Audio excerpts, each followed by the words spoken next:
භික්ෂු නඩත්තු වෙනවා කියලා කියන්නේ සමාජ හිතකාමී විදිහට ශාසනය රැකෙනවා කියන එක. කොයිතරම් වටිනවද? කොච්චර වටිනවද? තරුණයෝ ධර්මයේ වැළඳ ගන්නවා කියන එකෙන් තවත් ශාසනය රැකෙනවා. එතකොට අවුරුදු 5000ක් නෙමෙයි කෝටියක් විතර මේ සම්බුද්ධ ශාසනය මේ විදිහටම ආරක්ෂා වෙලා තියෙයි.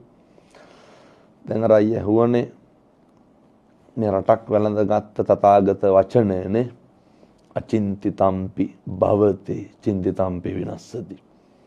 වචනාර්ථේ නැතුව වචනාර්ථේ කිව්වනම් සමහර විට ඔකොච්චර ආකර්ශනීය වෙන්නේ නැහැ. ඒ කියන්නේ මේ ලෝකේ ප්‍රාතිහාර ක්‍රම තියෙනවානේ.